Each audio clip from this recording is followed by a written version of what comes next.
बिहार विधानसभा चुनाव के दहलीज पर खड़ा है और इस वक्त जो खबर है वो महागठबंधन नहीं बल्कि एनडीए के अंदर से आई है।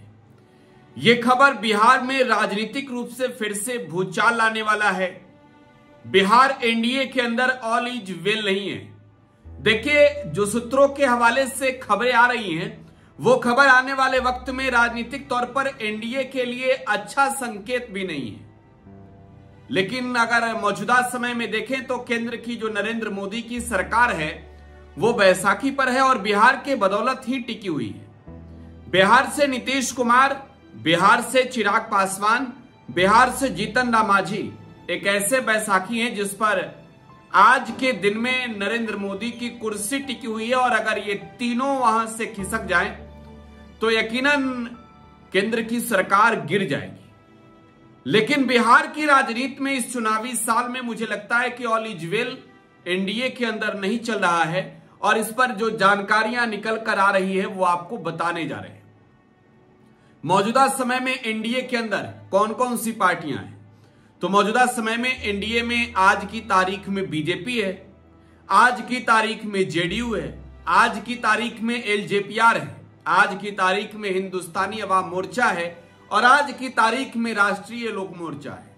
कल इनमें कोई सभी पार्टी एनडीए में रहे या फिर नहीं, इस बात को लेकर जब खबर आए तो समझ लीजिएगा कि ये खबर पहले ही हमको मालूम था, हमको पहले ही इस बात की कंफर्मेशन हो गई थी।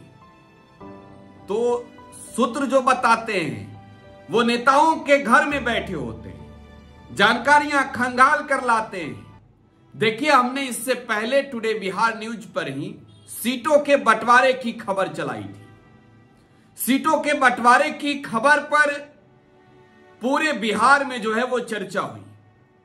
टुडे बिहार न्यूज ने जो आंकड़े बताए, 102 सीटों पर बिहार में जनता दल यूनाइटेड, 101 सीटों पर बिहार में चुनाव लड़ेगी भारतीय जनता पार्टी, 28 सीट चिराग पासवान के खाते में, 7 सीट जो है वो मांझी की पार्टी को और 5 सीट कुशवाहा की पार्टी को। लेकिन देखिए, इस वक्त जो जानकारी आपको दे रहे हैं, एनडीए में 2 ऐसे घटक दल जिन्होंने पूरी तरीके से प्लान कर लिया है कि अब मूव ऑन होना है। अब या तो हमारी बातें सुनी जाए, नहीं तो हम अलग जाकर रास्ते अलग चुनेंगे।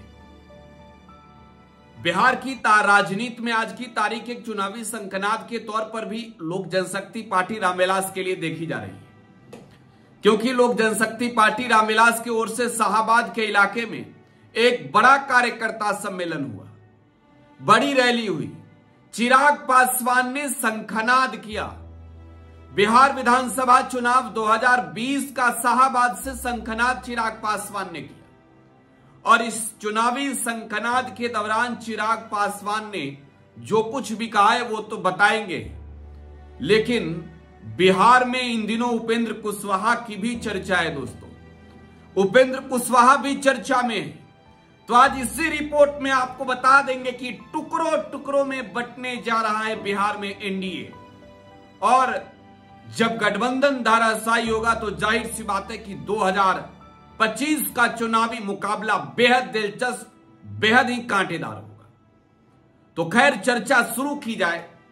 एक बार मैं चाहूंगा कि आपको वो आंकड़ा दिखा दूं जिसमें आप देख सकते हैं कि एनडीए के अंदर 102 सीट जेडीयू के खाते में, 101 सीट बीजेपी के खाते में, 28 सीट जो है वो लोक जनशक्ति पार्टी रामविलास के खाते में, 7 सीट हिंदुस्तानी अवाम मोर्चा के खाते में, 5 सीट उपेंद्र कुशवाहा की पार्टी आरएलएम के खाते में।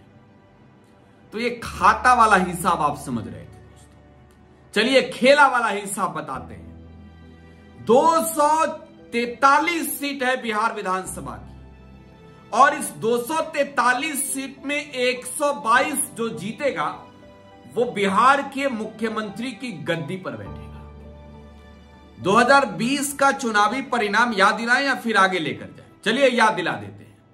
2020 का जो चुनावी मुकाबला था वो बेहद दिलचस्प था।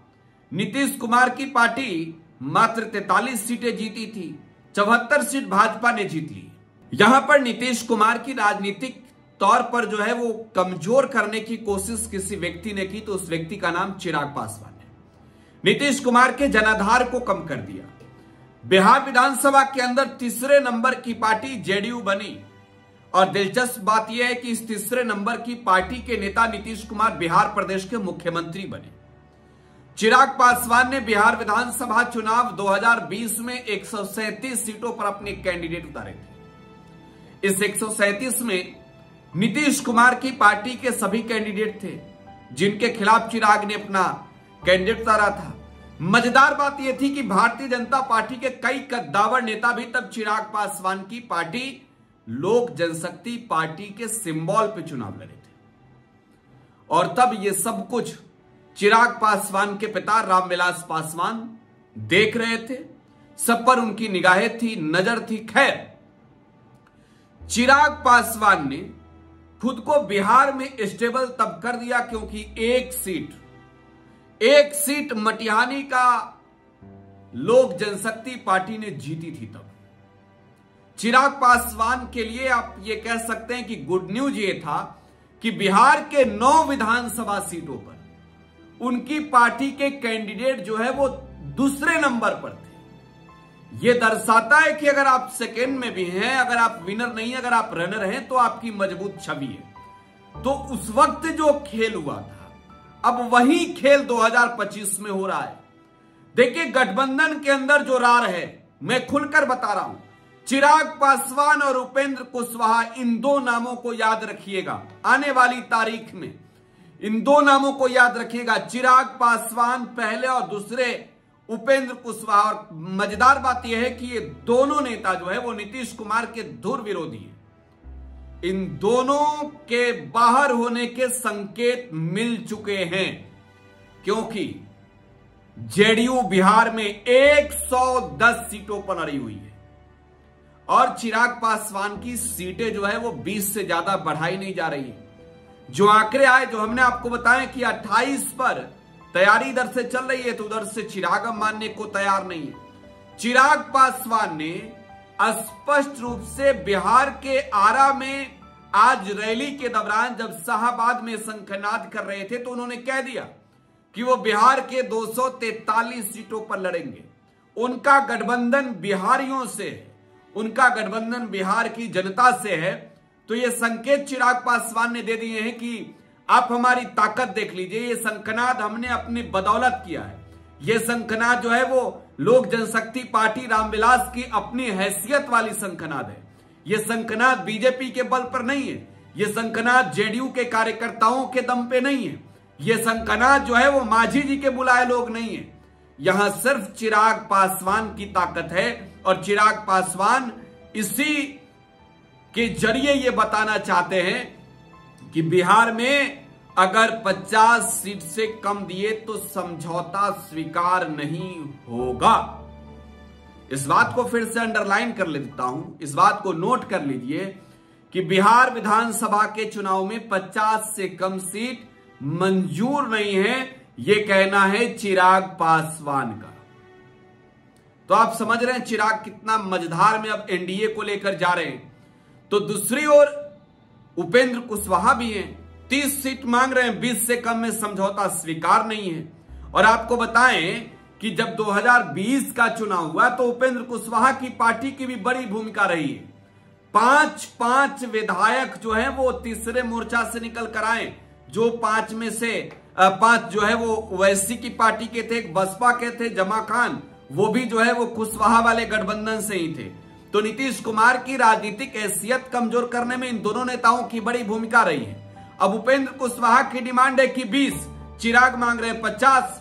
तो देखिए, बिहार एनडीए के अंदर नीतीश कुमार को उंगली दिखाकर कहा जा रहा है कि संभल जाइए, सीटें कम लीजिए, हिस्सा बराबर दीजिए, नहीं तो खेला होगा।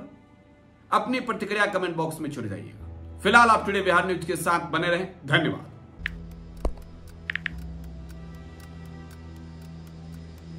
हैप्पी न्यू ईयर भाई।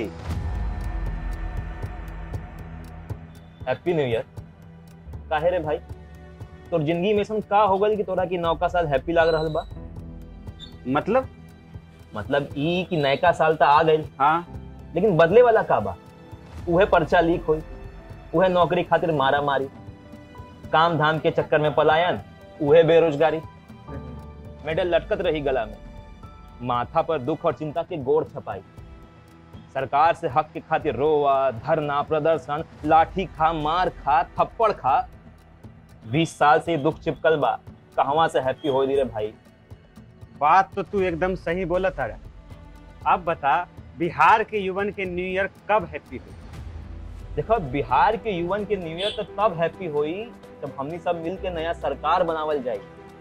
अरे हैप्पी न्यू ईयर। नया साल, नई सरकार, नया संकल्प, नया बिहार।